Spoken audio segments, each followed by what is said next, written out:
마지막 주일 하나님 앞에 예배 드리는 우리 귀한 성도들에게 이 시간 말씀을 통해서 하나님께서 특별한 은혜 주시기를 예수님의 이름으로 축원합니다. 우리가 새해를 시작하고 벌써 우리 6월 마지막 주일을 하나님 앞에 예배 드리게 되었어요. 상반기를 이제 마무리하게 되는 것입니다. 시간이 너무나 빠르다는 생각이 자연스럽게 드시지요. 벌써 우리가 2026년을 시작하고 6개월이 그냥 날아가 버린 거예요. 6개월이 그냥 지나간 것이 아니라 날아간 것입니다. 시간이 참 빠릅니다. 전도서에 보면 하나님께서 이렇게 우리에게 가르쳐 주시는데요. 내가 해 아래서 행하는 모든 일을 보았노라. 보라, 모두 다 헛되어 바람을 잡으려는 것이로다. 우리 역사상 가장 지혜로운 사람이라고 불렸던 그 전도자가 그 놀라운 지혜를 가지고 인생을 통찰할 때에 삶이란 무엇인가? 모두 다 헛되어 바람을 잡으려는 것과 같다. 삶이 별거 아니라는 거예요. 40년, 50년, 60년 우리의 인생이 그냥 너무나 빠르게 흘러간다는 것이에요. 그것을 오늘 성경은 바람을 잡는 것과 같다. 여러분, 우리가 바람을 어떻게 잡습니까? 그런데 마치 우리가 인생을 살아가는 것이, 인생의 여정이 바람을 잡으려는 것과 같다는 거예요. 시편 90편에도 비슷한 말씀이 있는데요. 우리의 평생이 순식간에 다하였나이다. 우리의 연수가 70이요 강건하면 80이라도 그 연수의 자랑은 수고와 슬픔뿐이요 신속히 가니 우리가 날아가나이다. 우리의 평생이 순식간에 다하였나이다. 우리의 삶이 순식간이라는 것이에요. 그 연수의 자랑은 수고와 슬픔뿐이다. 우리의 삶이 그렇다는 것이에요. 여기 아주 재미있는 시편 90편의 표현이 나타나는데 우리의 삶이요 신속히 가니 우리가 날아가나이다. 우리의 삶이 그냥 가는 게 아니라 신속히 가는데 날아가 버린다는 거예요. 그렇게 삶이 빠르다. 눈 깜짝할 새라는 표현이 있듯이 눈 깜짝할 새 저와 여러분 어느덧 이렇게 다들 나이가 드신 거예요. 그 시편 90편의 말씀은 이렇게 그래서 이어지는데요. 그러므로 우리에게 우리 날 계수함을 가르치사 지혜로운 마음을 얻게 하소서. 우리의 삶이 이렇게 신속히 가기 때문에 우리의 남은 날을 계수함을 가르치사 지혜로운 마음을 얻게 하소서. 아침에 주의 인자하심이 우리를 만족하게 하사 우리를 일생 동안 즐겁고 기쁘게 하소서. 아멘. 특별히 14절 말씀을 좀 기억하시기를 바라는데요. 아침에 주의 인자하심이 우리를 만족하게 하사 우리의 삶은 수고와 슬픔뿐인데요. 헛된데요. 성도에겐 어떠한 소망이 있는가? 그렇게 해서 쇼펜하우어처럼 니체처럼 염세주의적으로 비관주의적으로 흘러가는 게 아니고요. 그건 세상 사람들이 하는 것이고요. 그리스도인의 믿음과 소망은 어디에 있는가? 그렇게 수고와 슬픔으로 점철된 우리의 삶이지만 그 삶의 여정에서 하나님의 인자하심이 있다는 거예요. 그 인자하심은 무엇입니까? 히브리어로 헤세드죠. 하나님의 끊을 수 없는 사랑이 있어요. 나를 포기하지 않는 하나님의 사랑이 있습니다. 나는 신실하지 않은데, 나는 하나님 앞에 충성되지 못하는데 하나님은 그의 자녀들에게 언제나 신실하십니다. 이것이 구약 성경이 가르쳐주는 헤세드, 하나님의 사랑이에요. 그 하나님의 사랑이 우리를 만족하게 하십니다. 나를 정말 숨쉬게, 나를 살게 하십니다.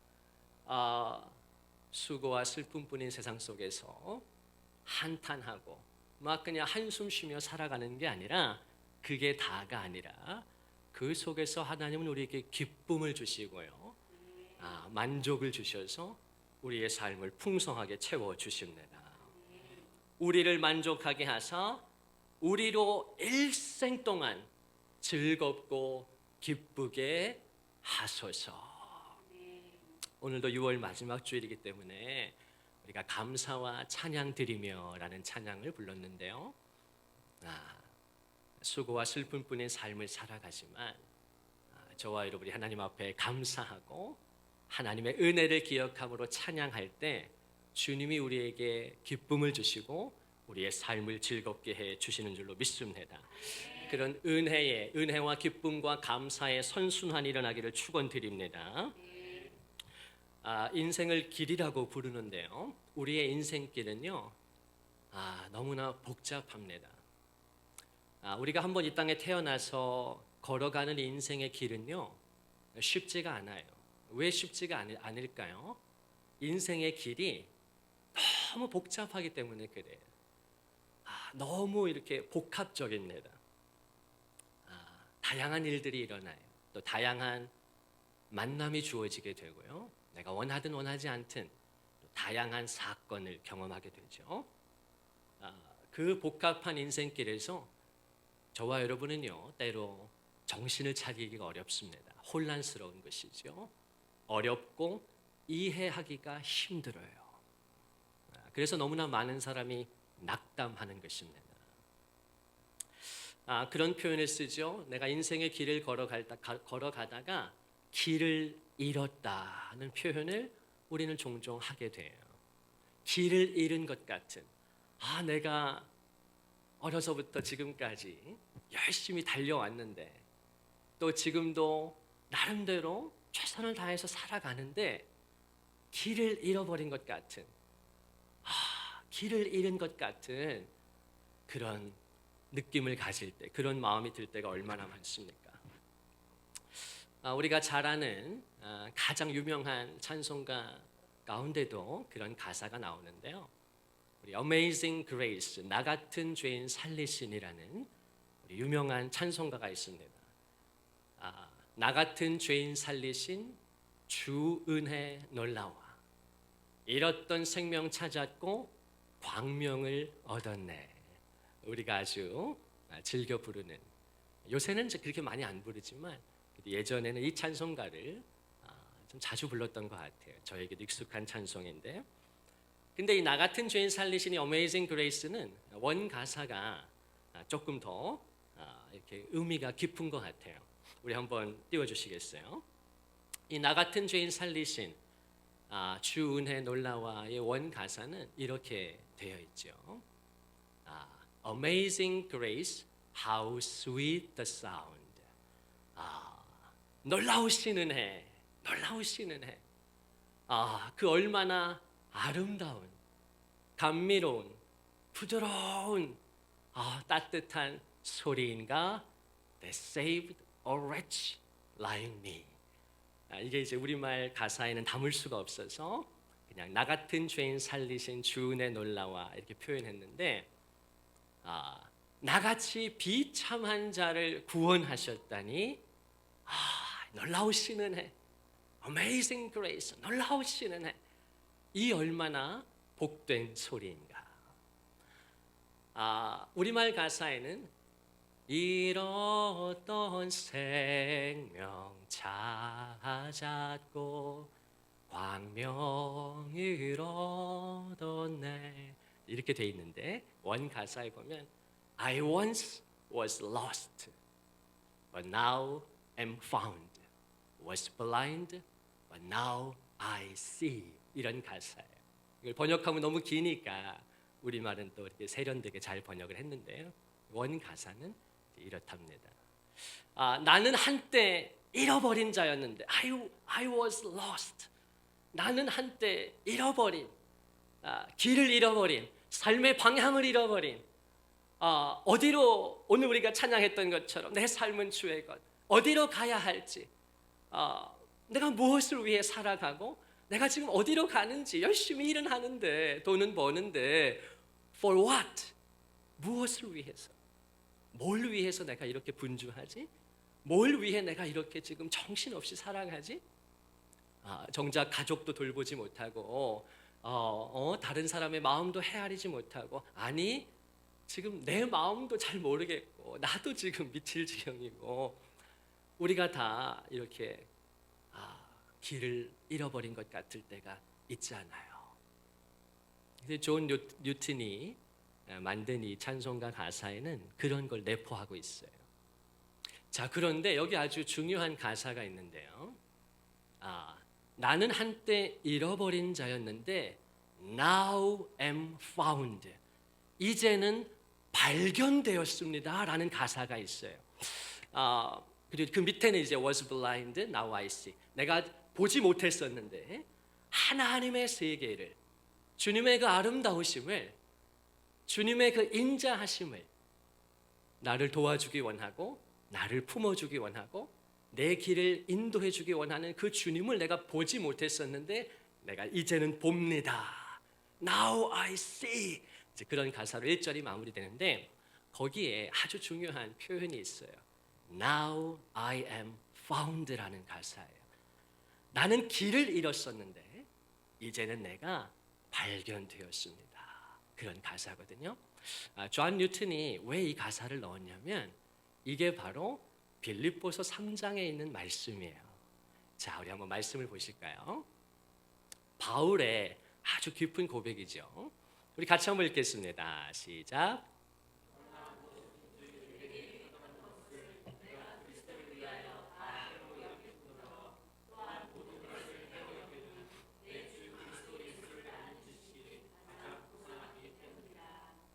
아멘. 우리 그 다음 9절도 읽어볼까요? 8절 9절 시작.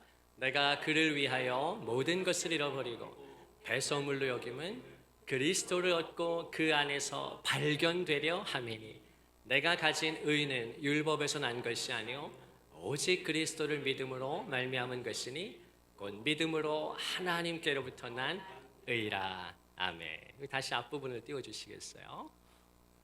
바울의 고백이죠. 바울이 열심히 대단했던 사람입니다. 최고의 지식을 얻기 위해서 열심히 공부했고 열심히 배웠고요. 그 자신이 최고의 수사가 되었습니다. 최고의 지성인이 되었어요. 열심히 살았습니다. 그런데 그의 마음 깊은 곳에 있던 공허함, 채워지지 않는 어떤 세상의 것들로 또 종교로도 만족할 수 없었던 내 안의 깊은 허무함, 그런 바울에게 부활하신 주님께서 찾아와 주시고 만나 주시죠. 바울이 하나님을 만나게 됩니다. 그리고 그의 삶의 여정에서 이런 고백을 하게 되는 거예요. 그러나 무엇이든지 내게 유익하던 것을, 그러니까 내가 이것이 나의 삶의 우리 가정에 도움이 된다라고 생각했던 것들, 이게 있잖아요. 거기에 내가 목숨을 걸고 열심히 살아왔는데 헛되다는 걸 어느 순간 깨달은 거예요. 내가 그리스도를 위하여 다 해로 여길 뿐더러 이제 그게 우선순위가 아니라는 거예요. 더 이상. 또한 모든 것을 해로 여김은, 이제 다른 모든 것은 더 이상 내 마음의 우선순위가 아니라는 거예요. 그건 뭐 있으면 있어도 되고 없어도 된다는 거예요. 왜냐하면 내 주 그리스도 예수를 아는 지식이 가장 고상하기 때문이라. 예수 그리스도를 아는 지식, 그분이 누구이신지, 하나님이 누구이시고 그분이 나를 위해 무엇을 하셨고, 그리고 더 중요한 것은 지금 공허하고 허무하고 수고와 슬픔뿐인 내 삶의 자리에 지금 하나님은 어디 계신지, 그분은 지금 도대체 뭘 하고 계신지, 내가 이렇게 힘든데, 나는 지금 길을 잃었는데 그 하나님은 도대체 뭘 하고 계시는지, 우리가 예배 때 그 하나님의 음성을 듣게 되는 것이지요. 그 하나님을 아는 지식이 가장 소중하구나. 그게 있어야지 내 마음이 채워지는구나. 그게 있어야지 내 삶이 정렬되어지는구나. 내가 바른 방향으로 갈 수 있구나. 엉뚱한 데서 뻘짓하는 게 아니라 바른 길로 갈 수 있구나. 바울이 이걸 깨달은 거예요. 그리스도를 아는 지식이 가장 고귀하다. 자, 그러면서 이런 놀라운 고백을 하게 되죠. 우리 8절 후반부부터 다시 한번 읽어볼까요? 우리 다음 슬라이드 우리 같이 한번 읽겠습니다. 시작. 내가 그를 위하여 모든 것을 잃어버리고 배설물로 여김은 그리스도를 얻고 그 안에서 발견되려 함이니 내가 가진 의는 율법에서 난 것이 아니요 오직 그리스도를 믿음으로 말미암은 것이니 곧 믿음으로 하나님께로부터 난 의라. 아멘. 아멘.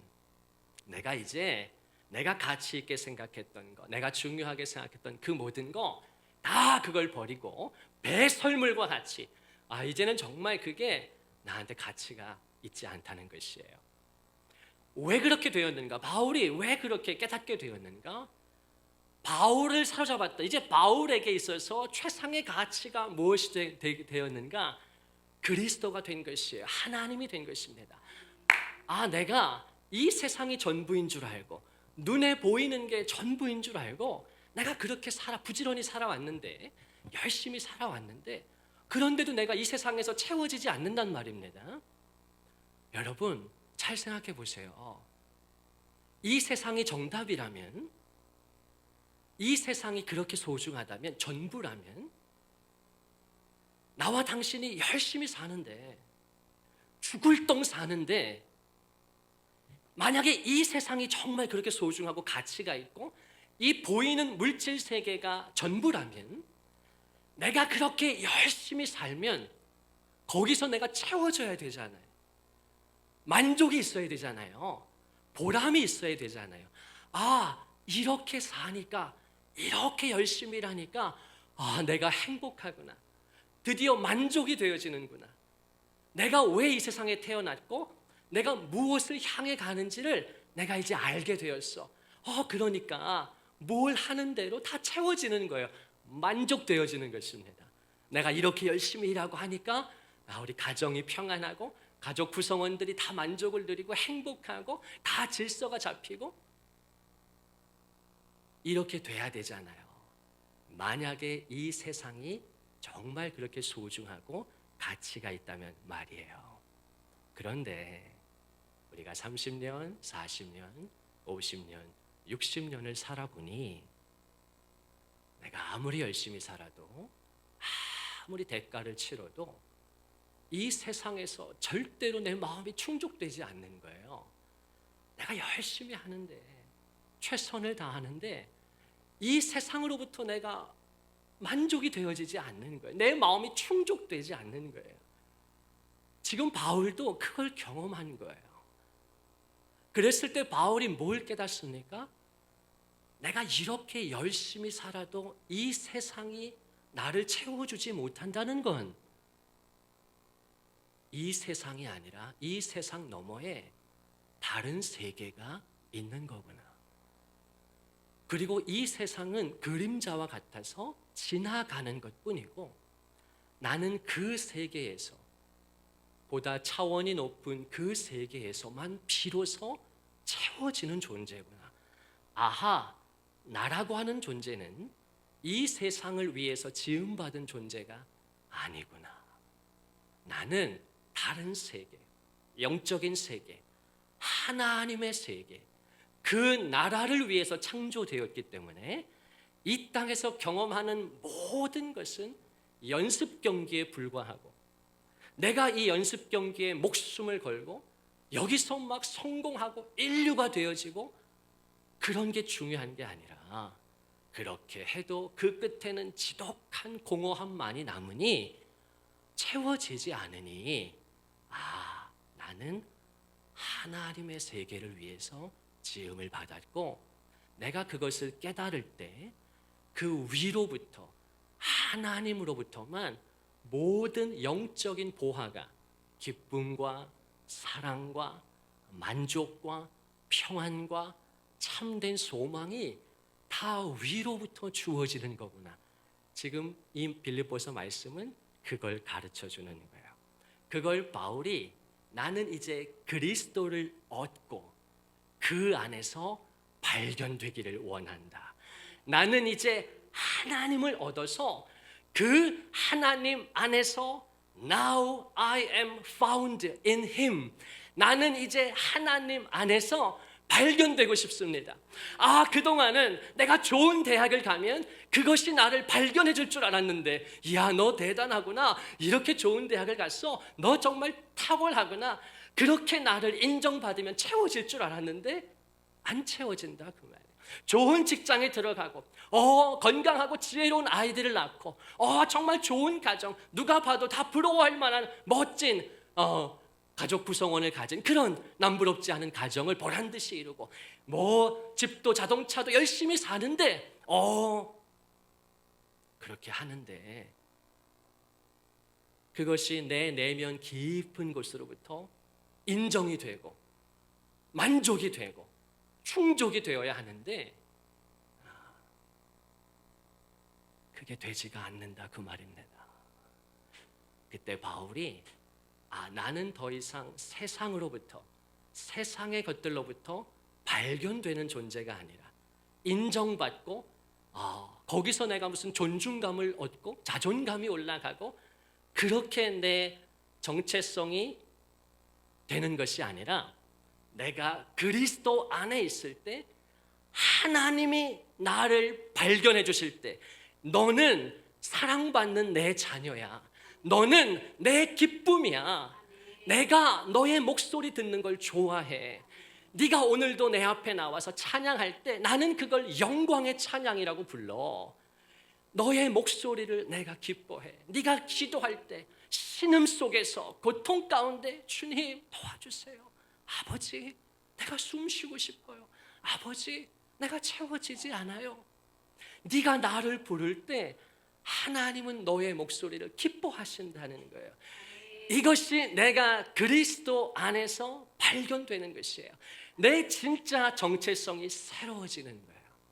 그러면 세상이 나를 칭찬하지 않아도, 세상에서 내가 남부럽지 않게 살지 않아도 다른 사람의 시선 따위가 뭐가 그렇게 중요합니까?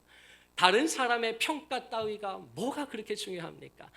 하나님이 나를 하나님의 거룩하고 사랑받는 자라고 말씀하시는데 우리에게 무엇이 더 필요합니까? 골로새서 3장 12절에 보면 그러므로 너희는 하나님이 택하사 거룩하고 사랑받는 자라고 말씀하시죠. 저와 여러분이 누구라는 거예요? 어떻게 발견되어야 합니까? 우리의 정체성이 뭐예요? 하나님이 나를 택하셨다는 것이에요. 하나님이 나를 선택했다는 것입니다. 하나님이 나를 지명하여 부르셨다는 거예요. 여러분, 하나님이 내 이름을 불러주십니다. 이것이 그리스도인이 하나님 안에서 발견되는 것이에요. 그때로부터 하나님은 우리의 내면을 채워주십니다. 그 어떤 것으로도 줄 수 없는 충족함을 하나님이 공급해 주시는 거예요. 이것이 바울의 고백입니다. 오늘 본문 요한복음 14장에서도 예수님은 사랑하는 제자들과 이제 마지막 작별의 자리에서 두려워하고 걱정에 휩싸여 있는 제자들에게 우리 주님은 따뜻하게 말씀하시지요. 너희는 마음에 근심하지 말아라. 하나님을 믿으니 또 나를 믿어야 한다. 이 세상을 살아가면서 염려하지 말라는 것입니다. 두려워하지 말라는 것입니다. 걱정하지 말라는 것입니다. 하나님을 믿고 나를 의지하라는 것이에요. 하나님만을 붙들라는 것입니다. 그리고 주님이 뭐라고 말씀하십니까? 예수께서 이르시되 내가 바로 길이요 진리요 생명이니 나로 말미암지 않고는 아버지께로 올 자가 없느니라. 다른 세계, 네가 지어진 본향 하나님의 세계에 나를 통하지 않고는 들어갈 수가 없다는 것이에요. 그러면서 주님이 뭐라고 말씀하십니까? 내가 바로 길이라는 거예요. 주님은 우리에게 단순히 길을 보여주시는 분이 아닙니다. 주님은 단순히 우리에게 여기로 가면 좋지 않겠니? 더 낫지 않겠니? 단순히 방향성을 제시하는 데서 그치는 것이 아니라 우리 주님은 예수 그리스도 자체가 길이시라고 말씀하시는 것입니다. 예수 그리스도만이 길이십니다. 그분만이 우리의 길이 되어 주셔서 내가 그분을 꼭 믿을 때, 내가 주님을 꼭 붙들 때, 내가 예수님을 소중하게 사랑스럽게 내 마음에 모실 때 우리는 이 복합적인 복잡한 세상 속에서 길을 잃어버리지 않을 수 있답니다. 길이신 예수 그리스도가 나와 우리 가정의 중심에 계셔야 우리가 삶의 여정에서 가정의 폭풍이 몰아치고 폭풍이 없는 가정이 어디에 있습니까? 모든 가정은 다 폭풍 속을 지나가게 되는 것입니다. 그 속에서 길을 잃어버리니까 남편도 처음 해보는 결혼 생활, 이 속에서 당황스러운 일들이 펼쳐지고 정말 행복할 줄만 알았던, 또 정말 내가 자신 있었는데, 정말 내가 배우자를 행복해 해주기를 원했는데 나도 처음이고 배우자도 처음이니 모든 게 서툴고 시행착오가 왜 그렇게 많고 방해하는 세력들은 왜 이렇게 많은지 안 되는 것입니다. 서로가 서로를 채워줄 수가 없는 것이에요. 그곳에서 그 속에서 얼마나 많은 갈등을 겪습니까? 얼마나 많이 상처가 남습니까? 그런데 그 폭풍 속을 지나는 것 같은 우리의 삶의 여정 속에서 예수 그리스도가 내 마음에 계실 때, 예수 그리스도가 우리 가정의 중심에, 우리 자녀들에게 주님이 계실 때 나와 우리의 가정, 배우자, 우리 자녀들은 길을 잃어버리지 않게 되는 줄로 믿습니다. 하나님이 우리의 길이 되어주시기 때문입니다. 신명기를 시작하면서 1장에서 하나님은 그의 백성들에게 이 사실을 분명히 상기시켜 주시는데요. 우리 신명기 1장 말씀 같이 한번 읽어보실까요? 시작. 내가 너희에게 말하기를 그들을 무서워하지 말라, 두려워하지 말라. 너희보다 먼저 가시는 너희의 하나님 여호와께서 애굽에서 너희를 위하여 너희 목전에서 모든 일을 행하신 것 같이 이제도 너희를 위하여 싸우실 것이며 광야에서도 너희가 당하였거니와 사람이 자기의 아들을 안는 것 같이 너희 하나님 여호와께서 너희가 걸어온 이 길에서 너희를 안으사 이곳까지 이르게 하셨느니라 하나. 우리 마지막 말씀. 이 일에 너희가 너희 하나님 여호와를 믿지 아니하였도다. 그는 너희보다 먼저 그 길을 가시며 장막 칠 곳을 찾으시고 밤에는 불로 낮에는 구름으로 너희가 갈 길을 지시하신 자이시니라. 아멘. 우리 다시 앞에 처음 말씀을 띄워주시겠어요? 하나님께서 자기 백성에게 무서워하지 말라고, 두려워하지 말라고 타이르시면서 자신을 계시하시는데 하나님이 어떤 하나님이십니까? 너희보다 먼저 가시는 하나님이시다. 자, 우리가 한 번도 가보지 않았던 인생의 길을 저와 여러분이 걸어가는데 처음 가보는 인생길이기 때문에 너무 혼란스러운 것이에요. 이렇게 어려울 줄 모르는 거죠. 이렇게 삶이 힘든 줄 몰랐던 거예요. 이렇게 사람들이 나를 힘들게 하고, 물론 나도 힘들게 했겠지만 이렇게 사람들이 나에게 상처를 줄 줄 상상도 못했던 거예요. 인생길을 우리가 처음 걸어가니까. 그런데 하나님의 백성들에게 주님이 주시는 격려가 무엇인가? 나는 너보다 먼저 가는 하나님이라는 거예요. 하나님이 우리의 인생길을 먼저 걸어가 주신다는 말씀입니다. 그래서 걱정하지 말라는 것이에요. 네가 걱정할 건 단 하나, 내가 지금 주님의 손을 잡고 있나? 내가 지금 주님의 손을 놓치고 있나? 네가 두려워할 건 그것이지, 내가 지금 아버지의 손을, 하나님의 손을 붙들고 있나? 내가 지금 주님의 손과 연결되어 있나? 그것만 내가 가진데 포도나무이신 그 주님과 내가 붙어 있나? 우리의 가정이 연결되어 있나? 그것만 두려워해야지 이 세상의 어떤 것도 걱정하지 말라는 것이에요. 여호와께서 너희를 위하여, 이 말씀 속에서 이 너희를 위하여라는 말이 반복되는데요, 하나님은 어떤 분인가? 우리를 위해서 지금까지도 모든 일을 행하셨고, 이 하나님이 하신 가장 큰 일은 구원의 사건입니다. 십자가의 사건이에요. 다른 것이 아닙니다. 하나님이 날 위해서 뭘 하셨나? 지금까지 내 인생이 힘들기만 했는데, 내 인생이 고통스럽기만 했는데 하나님이 나를 위해 뭘 하셨나? 아닙니다. 성경이 가르쳐주는 하나님이 저와 여러분을 위해서 하신 가장 크고 중요한 일은 구원의 사건이에요. 우리는 이 땅을 위해서만 지음받은 존재가 아니니까요. 이 땅에선 건강하든 건강하지 않든, 장애를 입든 장애를 입지 않든, 잘 살든 못 살든, 심지어 행복하게 살든 불행하게 살든 이 땅에서의 삶은 어차피 70년, 80년이면 다 마무리가 되어지고 사라질 것들입니다.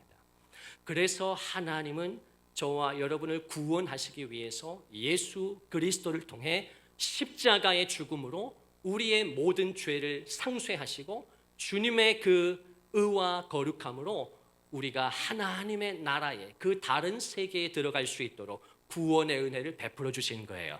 이것이 하나님이 너희를 위하여 행하신 가장 크고 중요한 일입니다. 그렇게 너를 구원하신 그 하나님이, 자기 아들을 아끼지 않고 내어주신 그 하나님께서 이제도 너희를 위하여 싸우신다는 것입니다. 그 하나님이, 너희에게 모든 걸 아끼지 않으신 하나님이 지금도 너희를 위하여 일하고 계신다는 거예요. 우리를 도와주기를 원하시는 것입니다. 그 다음 말씀에 뭐라고 또 말씀하십니까? 광야에서도 너희가 경험했듯이 사람이 자기 아들을 안는 것 같이, 사람이 자기의 아들을 안는 것 같이 너의 하나님 여호와가 네가 지금까지 걸어온 길에서 너희를 안으셔서 여기까지 이르게 하셨느니라. 여러분, 우리는 이 사실을 망각하면 안 됩니다. 첫 번째는 하나님께서 하신 구원의 사건, 구원의 은혜를 꼭 기억하고 감사하셔야 하고요. 두 번째는 이 땅을 살아가는 동안도 하나님이 우리를 내버려 두시거나 홀로 두게 하시지 않고 우리를 안으셔서 여기까지 우리를 이르게 하셨다는 거예요. 그래서 오늘도 귀한 성도들이 하나님 앞에 주의 집에 나와 예배를 드리는 것입니다. 이것이 결코 당연하거나 내가 자격이 있거나 그런 것이 아닙니다.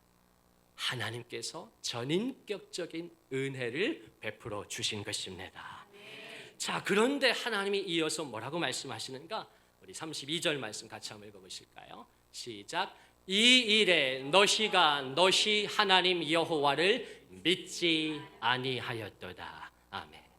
그런데 하나님이 따뜻하게 말씀하시다가 갑자기 어조를 바꿔서 엄중하게 말씀하시죠. 그럼에도 불구하고 너희는 하나님을 믿지 않는다는 것입니다. 하나님을 의지하지 않는다는 거예요.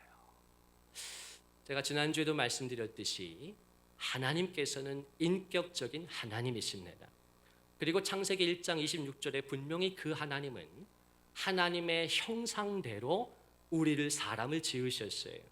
그래서 우리도 하나님처럼 인격을 가진 존재입니다. 저와 여러분 기계가 아니에요. 감정이 없는 사람들이 아니에요.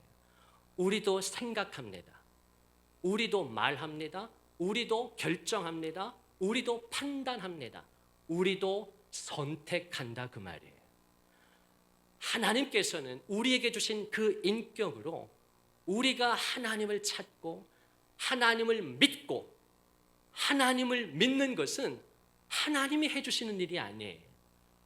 저와 여러분에게 인격을 주신 하나님은 우리가 자발적으로 자원하는 심령을 가지고 하나님을 선택하고 하나님을 믿고 하나님께 나아오고 하나님을 의지하고 오늘도 예배 드리기를 선택하기를 하나님은 기뻐하시는 것이에요. 그건 하나님이 해주실 수 있는 일이 아니에요. 하나님은 당신을 개미로 만들지 않았으니까요. 동물로 만든 게 아니니까요. 지성과 감정과 의지를 가진 아름답고 인격적인 존재로 우리를 지어주셨잖아요. 그래서 저와 여러분은 인생길이 힘들고 어렵지만 하나님을 믿을 수 있고 하나님을 의지할 수 있고 그분을 붙들 수가 있습니다. 하나님이 저와 여러분에게 요구하시는 것은 그 단 한 가지예요. 하나님을 믿는 것입니다. 그런데 이스라엘 백성이 거기서 실패한 거예요. 하나님은 한 번 더 자신을 계시하십니다. 우리 33절 같이 읽어볼까요? 그는, 우리 하나님이 어떤 분이신가? 주님이 한 번 더 친절하게 당신을 가르쳐 주시죠. 같이 한번 읽어볼까요? 시작. 그는 너희보다 먼저 그 길을 가시며 장막 칠 곳을 찾으시고 밤에는 불로 낮에는 구름으로 너희가 갈 길을 지시하신 자이시니라. 아멘. 다시 한번 하나님은 우리의 인생의 여정에 너 혼자 알아서 잘 살아봐라, 한번 뒤지게 고생하다가 죽어봐라, 그런 게 아니라 우리보다 먼저 가셔서 우리의 아픔을 먼저 겪으셨고 우리의 비참함을 주님이 다 아시고 헤아리신다는 거예요. 길을 잃어버린 것 같은 그 당황스러움과 그 당혹스러움과 그 혼란의 시간들을 주님은 헤아리신다는 거예요. 주님이 먼저 그 길을 가실 뿐만 아니라 친히 우리가 장막 칠 곳을 하나님이 찾아주십니다. 하나님이 찾으신다고 말씀하는 거예요. 그러므로 우리의 삶의 여정에 선택의 기로에서, 결정의 기로에서 내 지혜와 경험과 내 지식으로만 선택할 것이 아니라 하나님께 묻고 주님께 기도하고 하나님을 의지하고 찾으면 하나님이 가르쳐 주시고 길을 보여주시고 인도해 주시는 줄로 믿습니다. 하나님이 얼마나 성실하신가. 그가 밤에는 불로 낮에는 구름으로 너희가 갈 길을 지시하신 하나님이시다. 하나님이 졸지도 않고 주무시지도 않아서 너희의 모든 기도를 듣고 계시고 너의 모든 부르짖음을 기억하고 계시고 우리의 걸음걸음을 인도해 주십니다. 우리는 절대적으로 그 하나님을 신뢰하고요, 철저하게 그 하나님을 의지하며 살아가는 것입니다. 그런데 이스라엘 백성이 끝까지 하나님 앞에 굴복하기를 거부합니다. 하나님, 나는 싫어요. 안 할래요. 나는 그냥 내 힘으로 살아볼래요. 내가 알아서 할게요. 내 마음에 조금 채워지지 않고 공허함이 있고 아픔이 있을지라도 내 주위 사람들이 힘들고 나도 힘들지라도 그런 게 인생이지. 쇼펜하우 보니까 인생은 다 염세적이고 비관적이고 삶이란 원래 그런 거지. 난 그냥 그렇게 살래요. 이스라엘 백성들이 끝까지 하나님 앞에 돌아오기를, 회개하기를 거부합니다. 그때 그 이스라엘 백성들이 결국 어떻게 됩니까? 여호수아와 갈렙을 제외하고 믿음의 사람들을 제외하고 하나님을 택했던 사람들을 제외하고 그 출애굽의 1세대들이 전부 광야에서 죽임을 당합니다. 히브리서 3장의 마지막 구절은 그 원인을 다시 한번 우리에게 가르쳐 주는데요. 히브리서 3장 19절, 이게 마지막 말씀인데 거기에 보니까 그들이 믿지 아니함으로 능히 들어가지 못한 것이라. 하나님이 막으신 게 아니고요, 하나님이 방해하신 게 아니고요, 하나님은 계속해서 믿음을 주시길 원했고 그들을 도우시려고 기다리고 계셨는데 그들이 믿지 아니함으로 능히 들어가지 못했다. 그들이 그 길을 선택했다는 것이에요. 자, 그래서 그 히브리서 3장의 앞에 있는 말씀에 보면 오늘 우리에게 이렇게 도전하는 말씀이 있어요. 오늘 마지막으로 이 말씀을 같이 읽기를 원하는데요. 우리 같이 한번 읽어보실까요? 시작. 오직 오늘이라 일컫는 동안에 매일 피차 권면하여 너희 중에 누구든지 죄의 유혹으로 완고하게 되지 않도록 하라. 우리가 시작할 때에 확신한 것을 끝까지 견고히 잡고 있으면 그리스도와 함께 참여한 자가 되리라. 아멘. 오직 오늘이라 일컫는 동안에 우리의 일생이 바람처럼 신속히 가니 우리가 날아가나이다 그랬는데 오직 오늘 서로가 예배 가운데 서로를 권면하여 격려하고 도전하여 힘을 주어서 너희 중에 누구든지 죄의 유혹으로 마음이 완고하게 되지 않도록 하라. 우리가 시작할, 우리 마지막 14절만 한 번 더 마지막 읽을까요? 시작. 우리가 시작할 때에 확신한 것을 끝까지 견고히 잡고 있으면 그리스도와 함께 참여한 자가 되리라. 아멘, 아멘. 우리가 시작할 때에 믿음으로 확신한 것을 끝까지 주님을 붙잡고 견고히 하면 마침내 그리스도와 함께 참여한 자가 되고 하나님이 예비하신 모든 은혜와 평강을 누리게 되고 마침내 우리의 본향 하나님의 세계, 하나님의 나라에서 영원한 쉼과 안식을 얻게 되는 줄로 믿습니다. 이 6월을 마무리하면서 이제 수요일부터 7월이 시작되는데요. 여러분 이전과 같은 방식으로 살아가지 마시고 우리의 길이 되시는 주님을 의지하고 신뢰하고 그분과 동행함으로 새 마음을 가지고 새로운 소망과 기대와 활력을 가지고 우리가 하반기를 걸어갈 수 있기를 주님의 이름으로 축원을 드립니다.